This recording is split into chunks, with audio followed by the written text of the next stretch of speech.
What's going on, everyone? Welcome back to another episode of the Boundless Perception YouTube channel. Today is another great day as I have some really big news to announce. Well, it's also great, but it's also sad because as you can see behind me, the Lego Saturn and the Mercury and Cure wash station are gone. I actually decided, well, there was several factors, but I did decide that that's not the route I wanted to go and that's not the path I chose to go because well, resin is extremely toxic. Like, it smells so bad, so I wasn't able to properly ventilate it the way I wanted. I had to keep the window open, and then I was gonna build an enclosure to like vent the fumes, and it was just gonna be a lot. Second, resin printing is just a whole different beast. I had tons of problems that I kept having to deal with, and it was literally like my first week or so. I'm sure I would have gotten better at it over the course of time, but I was just like, you know, this just isn't what I want to do. The really large factor was the fact that I could not print anything large.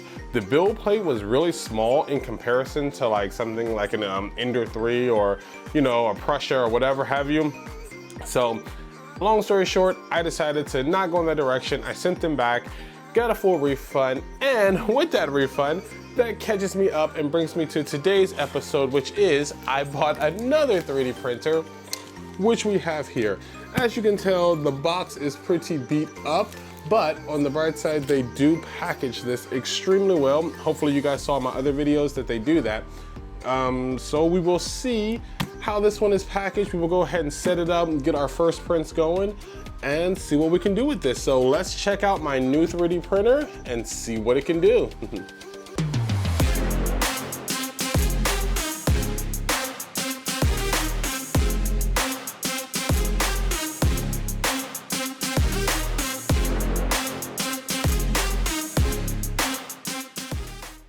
All right, so let's go ahead and open the new printer. I'm gonna try to make sure I don't cut anything inside the box. So cutting it very shallow here on the top. Boom, open one, open two. So, as I said, they package it extremely well because I guess they anticipate something, you know, happening or damage or whatever in shipping. So here is the foam. You can see it's pretty thick. Go ahead and put that to the side. We have, I don't know, Creality Invitation, be the next customer of Creality Cloud. I don't know what that is, I'll check it out later.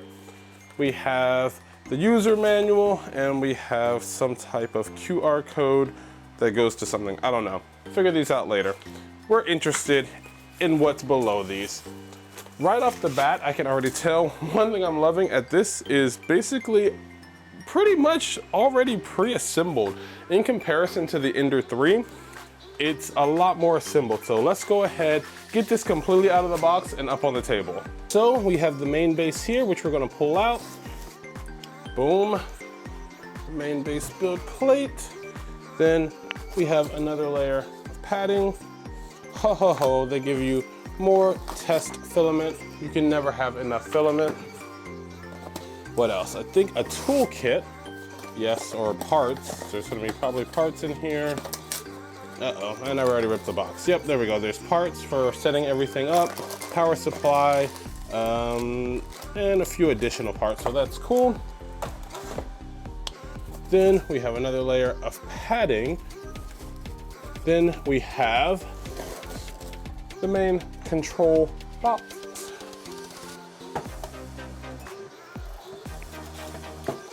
And more padding. More padding. Actually, well, I think that's it for padding. We can go ahead now and pull out the final piece. I can get it out. It's stuck to the side tape.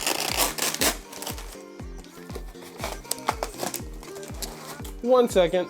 Then we have this piece right here, which is the extruder, along with all of its housing.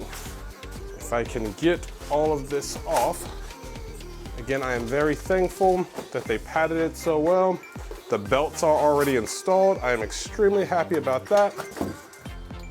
So here we have it. So I'm not sure if I already said it, but you probably already guessed that this is another Creality machine. as you can see by the lovely quilty label here, but this is not an Ender 3, it is a CR10, the bigger brother of what you guys saw me unbox earlier, the Ender 3. So we're gonna go ahead and get this set up. I'm gonna do a quick time lapse of that, and we're gonna get to our first prints.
Alright guys, so I just finished setting it up. As you can see, it's much larger than my Ender 3, the CR10 here. I'm gonna go ahead and level the bed. As you guys know, it took me forever to level it on my Ender 3. So I'm gonna see how long it takes me on my CR10 now that I have a bit more experience and I know what I'm doing. It shouldn't take as long. So let me go ahead and do that real quick, and then we will get to making our first print. A few moments later. Alright guys, so as you can see, I have finished setting it up. I finished leveling it. It took me about an hour this time to actually level it. That was mostly because I actually did have it leveled the first time, but I wasn't really sure of it, so I kept finicking with it. Ended up doing a test print. It came out fine. I would show you guys the test print, but it's not a like a figure or anything like that. It's actually just spirals to make sure that the whole thing is level. So it all came out fine, and we are good to go. I am going to go ahead and start a print that is 3 days. So yeah, that's a big jump over this guy right here, which does, I think like the largest ever done is maybe like a day and a half. So almost, it is double. 3 days is double the time of, that printer. But we're gonna see what it can do. Thank you guys so much for checking out this episode. Thank you for supporting the channel. Please like and subscribe as always. And until next time, stay boundless. See you guys. Bye-bye.